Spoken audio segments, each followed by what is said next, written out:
you everyone for joining this session today. What I'll do quickly is I'll share my screen as well so that you can see the presentation. And I'm going full screen.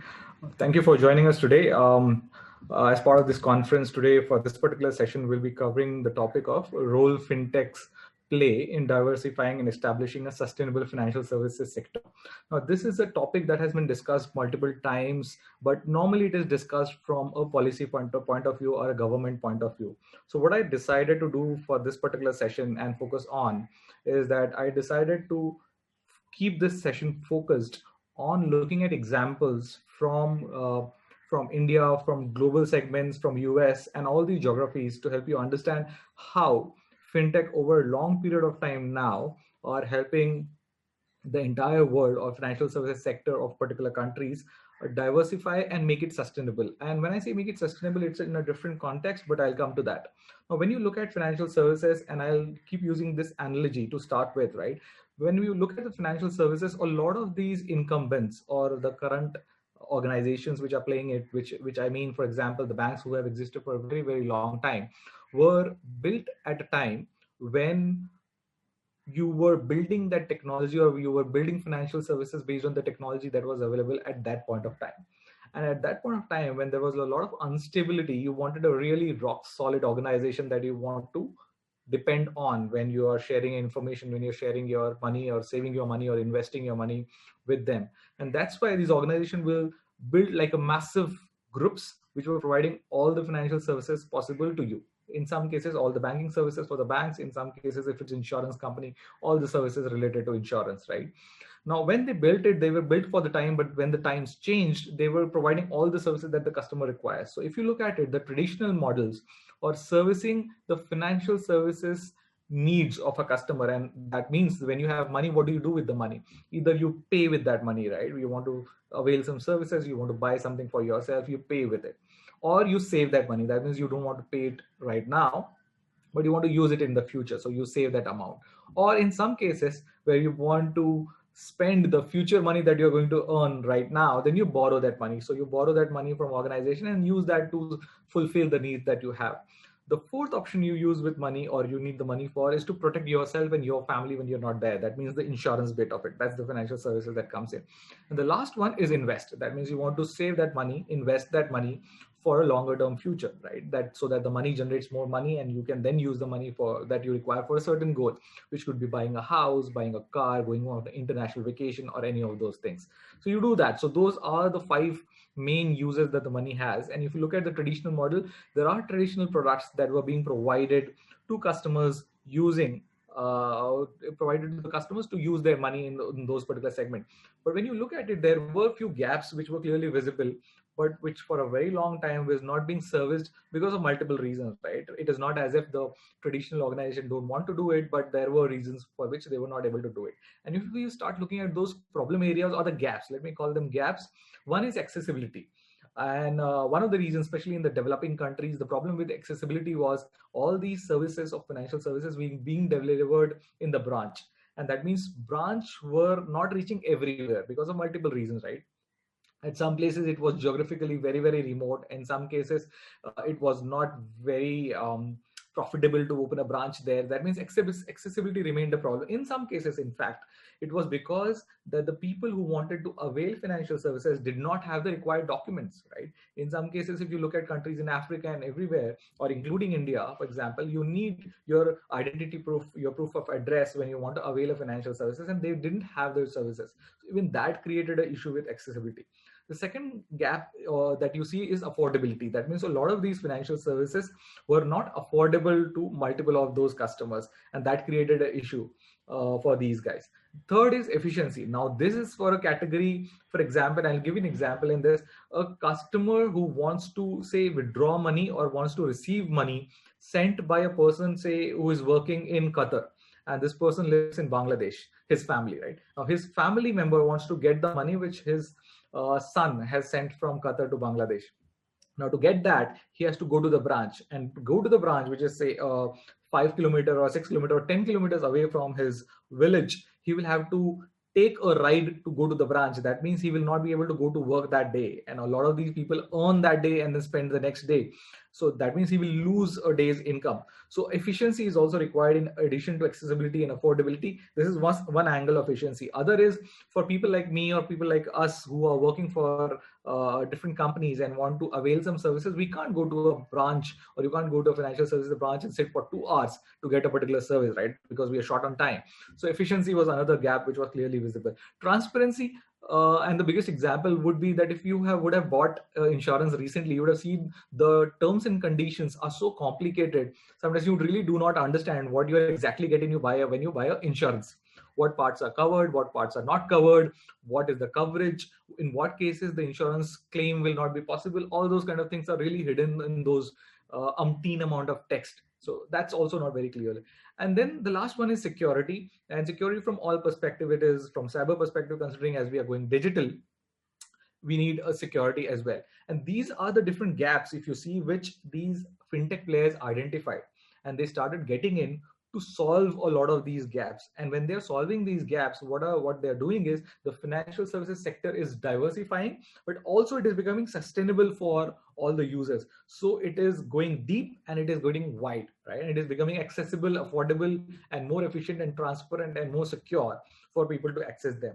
And what I'm going to do now is we are going to take a look at specific models of fintech in each of these segments. That means payments, savings, borrowing, protection, and investment, to understand how that bifurcation has happened, rather than purely looking at from a policy point of view, which I think there is enough material in the secondary domain that you can look at to understand purely from an academic point of view. So we'll go through illustrations specifically to understand it. But before I get in, I also wanted to highlight, because they were solving such critical gaps world over, the growth on fintech has been massive. If you start looking at the investments, I think it has been one of the most invested startup segment of the world. If you look at even in these times when COVID has impacted multiple industries, if you look at 2020, it has already done $17 billion of investment world over. It is yes, but in this environment is pretty high, right?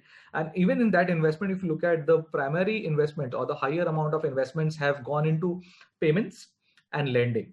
But for the last 1 year, if you look at the investment, it is slightly skewed, but mostly it has gone into payments and lending. And then the new ones which are coming up are wealth tech and the other segments. And if you look at even from the country point of view, the maximum amount of innovation as far as fintech is concerned, or the investments or funding which have happened, have focused upon 4 primary countries. One is United States, the second is China. In the last year, it comes 4th, but overall, if you see, China would have been 2nd, the 3rd would be United Kingdom, and 4th would have been India, where a lot of investment has gone in as far as fintech is concerned.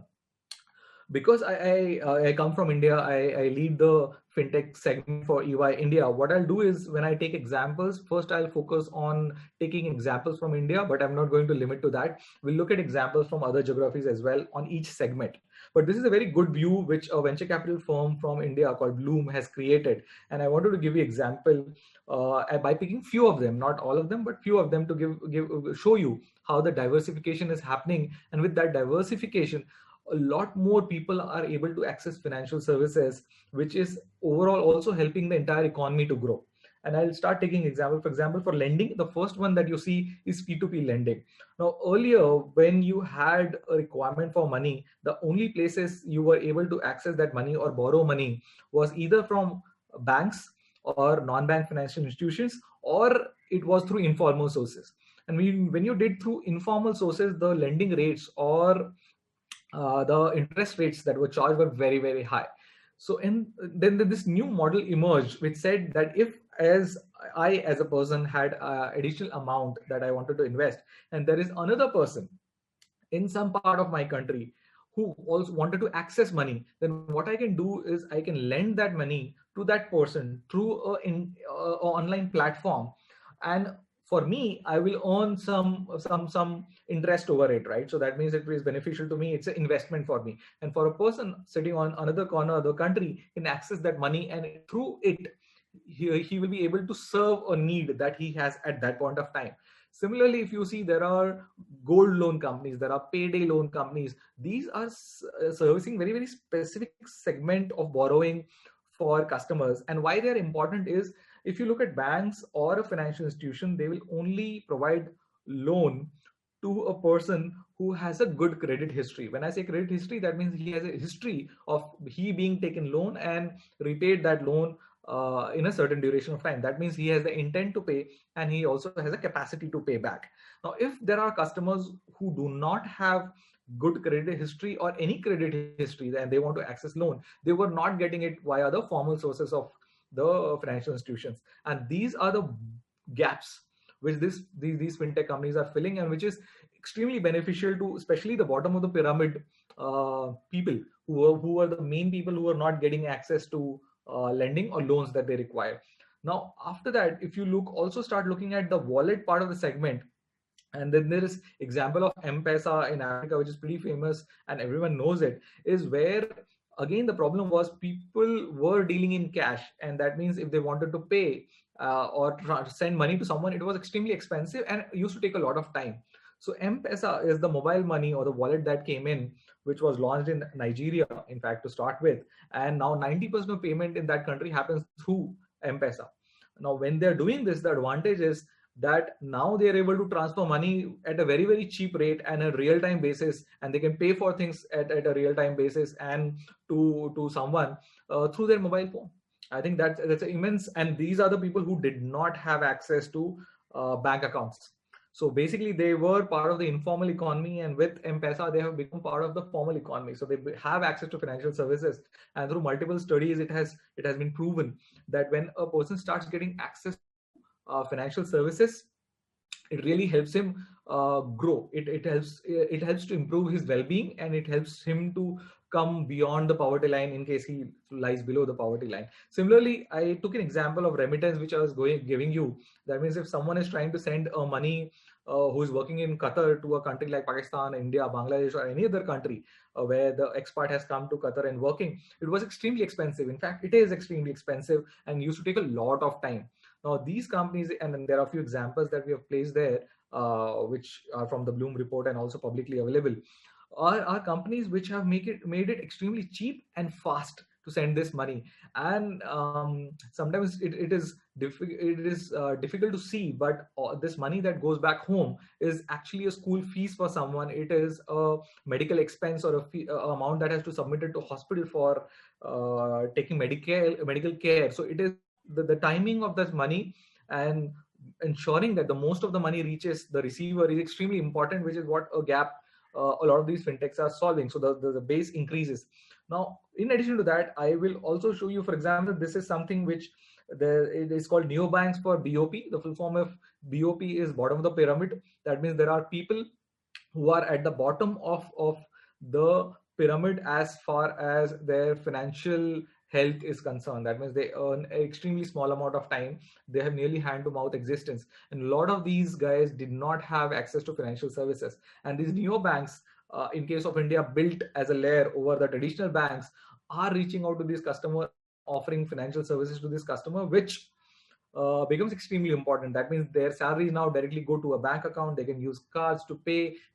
Because when they are doing this, they are creating a financial history for themselves. That means then in the future they can access loans and lending products from formal sources of financial services, which are far cheaper than what they would get in the informal sources as well, right? Then you have companies like credit score creation companies, or companies who are providing credit score to these guys or helping them improve their credit scores, which is, again, as I said, from lending point of view, is extremely important. The last point I want to highlight is also of insurance. So there's this company called Echo in India, which is providing insurance in a way which is completely digital. That means the costing of insurance anyways goes down. The other is they're embedding insurance in normal life.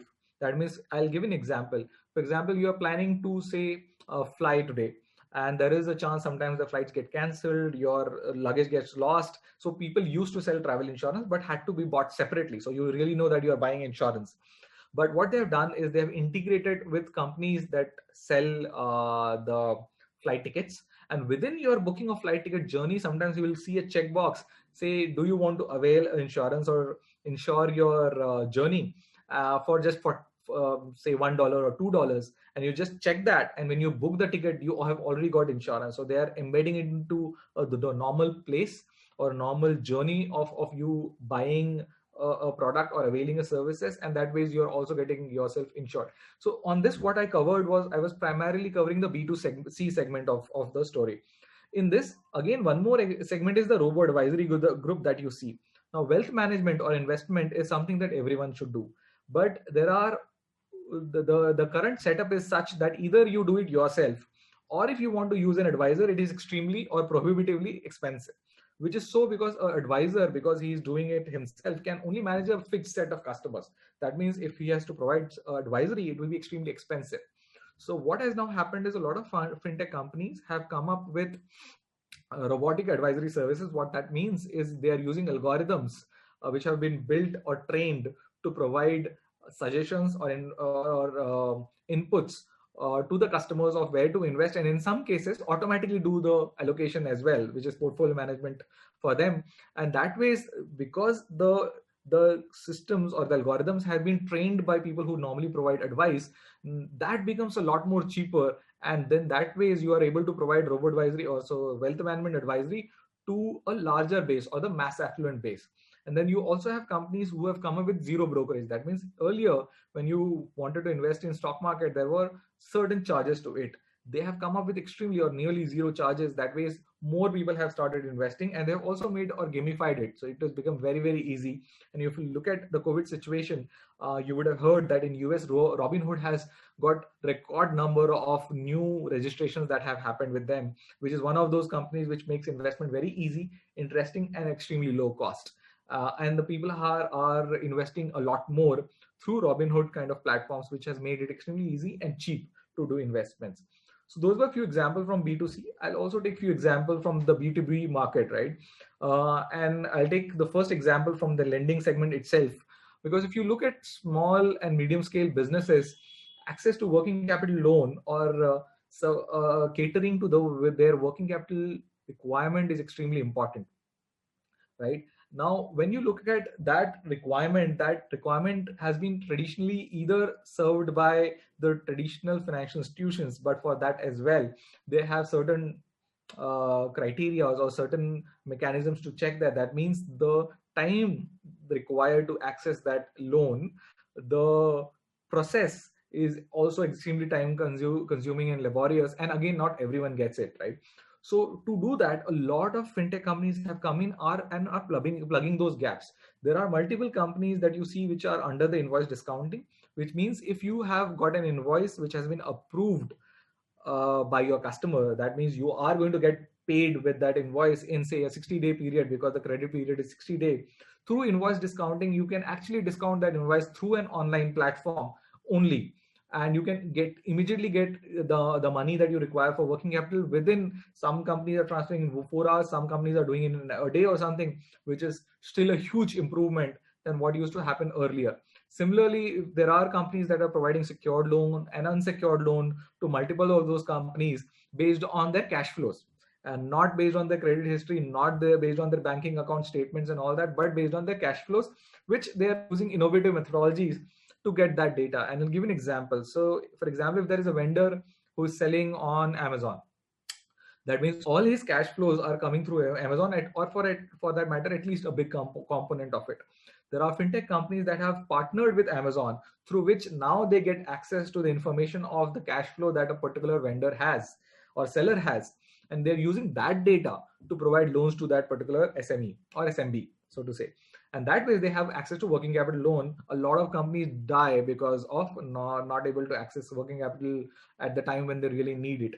The other point is, for example, companies have long struggled with collections, and a lot of times this was being done manual on an Excel or something, and companies have come in which are completely automating this process and also tracking it. That way the collections improve, which again helps in an SMB managing their working capital and being alive. Right. So those are a few examples. Other than that, the similar examples are in case of insurance, in case of HR management systems for internally using it, in case of B2B payments, which has been a big problem for a lot of players, not only within their own country, but there's this cross-border payment as well, right? Which was required, again, expensive, time consuming, and sometimes extremely difficult. So there are companies like Razorpay and other companies which have come in, which are providing extremely efficient B2B payment services and with value-add services, which the companies can use to carry on their business. Then there is companies called neobanks in the SMB segment, which are becoming a single point of stop for all the banking services and other related services as well. That means these companies over the standard banking solutions are creating a current account for SMEs, which operates far, far better than what has been offered by the traditional banks because they were very small. That means the corporate banking is for the large players. The retail banking is still improved for traditional banks, but there was this segment which was underserved by the traditional set. And that's where these SME banks are coming in. In the case of India, there's a bank called Open, which is doing it. In the case of UK, there's a bank called Tide doing it. And there are other players also doing it. So these are companies which are coming in and fixing up that need. And there are companies which are launching, for example, founder credit cards, which is again a very, very innovative way of providing access to a lot of these SMBs to a credit line, which they can use at the time of need immediately without going through this entire process of applying for a loan, then waiting for a loan, submitting documents, and the duration it takes for that amount to come in. So these were the examples from India. Now what I'll jump in, I'll just take a few examples from the global segment as well of companies really solving those problems for SMEs. Then what we'll do is, looking at the time, we will leave about 5 minutes for Q&A. So if you have any questions, you can start posting in the chat section of this particular session, and I'll start picking up those questions as the time progresses. The first example I wanted to take was the business payments part, which I was speaking about, which is actually speeding up the B2B payment infrastructure and making it cheaper. As I said, B2B payments is a lifeblood for multiple organizations, SMEs especially, who sell in other countries, right? And they want to collect for it, and for that, and also in some cases pay for it, and that's extremely important for it. And it was a time consuming, difficult and expensive process. And if you look at it, a lot of companies in different countries who are providing these services have raised massive amount of money, because this is a real problem that they're solving, which was not being solved by a traditional organization. And this exactly what I was saying is solving for affordability, solving for accessibility, and solving for efficiency. So these companies are filling that gap up and diversifying the entire financial services sector by providing these services. The next case in point I would like to take is banking. Now, if you look at it, the banking segment has existed for long, but now you would have started hearing about a lot of these digital banks which are coming in. Now, why they are coming in now is also important to look at, because mobile penetration or mobile internet penetration has become massive. That means a lot of banks or banks who want to provide banking services do not have to actually open branches, and regulatorily as well, multiple geographies are not allowing digital banks who do not have physical branch. What these digital banks have on their side is their customer acquisition cost, their cost of servicing, and cost and the different services that they deliver to their customers are extremely cheap. So they are also transferring a lot of these advantages to their customers and reaching out to their customers and adding value added services to the customers. For example, there is a new banking services that I use, which also helps me manage where I'm spending my money, how much am I spending, am I saving enough for the goals that I have in my life, how much did I spend last month, all these additional services that were required, which actually helps me manage my financial well-being. It is not only about accessing financial services, right? I want to improve my financial well-being. And these are the kind of services these digital banks are coming in and offering. And it has been extremely successful. In fact, they have started not only servicing, as they said, the underbanked segment of the society, but even the overbanked segment is some part of it is getting acquired by these digital banks because of the value add services that they are bringing in. So that way they're serving a category which was unserved or underserved, but they're also serving a category which was overbanked, but there were certain needs that were not being served. So that way they're increasing the competition, and that way even the traditional banks are competing now very well with them, and the overall quality of the financial services being offered or the banking services being offered to us is improving, which is good for us as customers. Right. The next case in point, which I already alluded to, is the lending bit of it. And if you look at it, there are new partnerships coming in, and this has become extremely important in the time of COVID, when a lot of people have lost jobs, and there have been needs where they really wanted access to money quickly to serve their basic needs. And if you look at it, because of that, a lot of retailers have partnered with these fintech companies, because these fintech companies are able to access non-traditional data. And that data could, for example, the amount of purchases that I have done at a particular retail store, what is my normal buying pattern, all those different kind of alternate data, and my mobile data, my mobile footprint, my SMS scanning in some cases, use all that data to make an estimate whether I'm a right person to lend to or not, and if I am, how much is the amount that they can risk.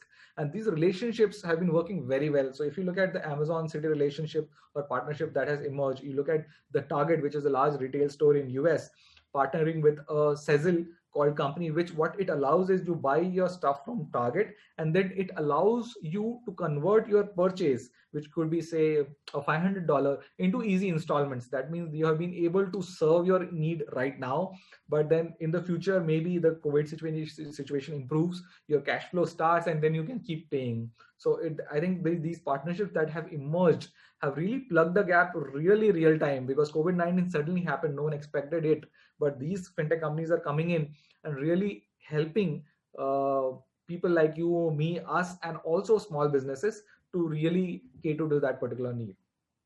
Right. The next one would be the personal finance companies, which I wanted to show, which, if you look at it, are actually helping small scale businesses or the low earner group to really manage their money. Because a lot of time this happens is that they do not have or the enough capital or enough money to really save for themselves. But if they really invest money point by point, or a small amount of money which they are earning, that could really help them to meet their goals in the future. So these PFM or personal finance management companies are coming in and really catering to that particular need, which is for the low income earners. And in some cases, not low income earners, but for example, teenagers. And then in teenage itself, you have to learn how to invest money, how to value money and everything. And they're helping with that as well. The last example actually I wanted to take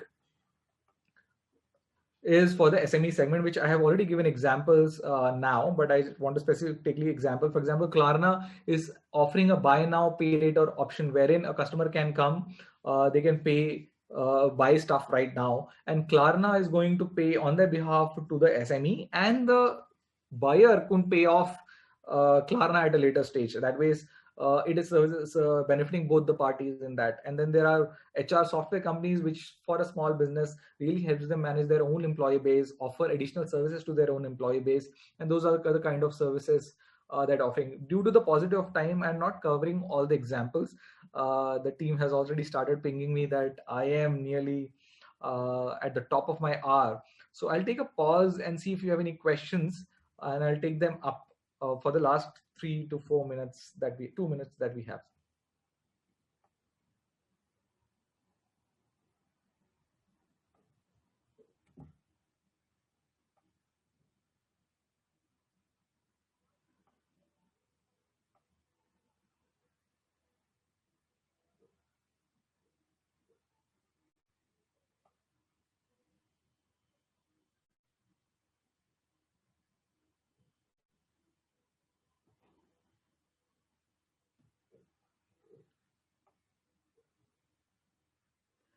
Yeah, for the Qatar fintech, the market is slightly nascent.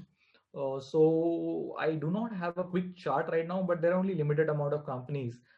So if you want, you can find me on LinkedIn, ping me there. I will get you a list of few fintech companies which are playing in Qatar. But I think there are some brilliant companies that we have seen. There is a company called Debito. There is a company called C Wallet. So there are some brilliant companies that we have started seeing in Qatar now. In fact, by the time the next question comes in, I would like to also add that if you would know that Qatar FinTech Hub has been started in Qatar, and it is going to nurture a lot of companies as an incubator and as an accelerator. This year, for example, when the program started, they have received more than 750 applications world over, and many applications from Qatar. And I think there are more than 10 Qatari startups which are part of the program now. So I think these are very exciting times as far as Qatari fintechs are concerned. We are going to see more of them and more mature of them as we progress. you should definitely look at the website for Qatar FinTech Hub.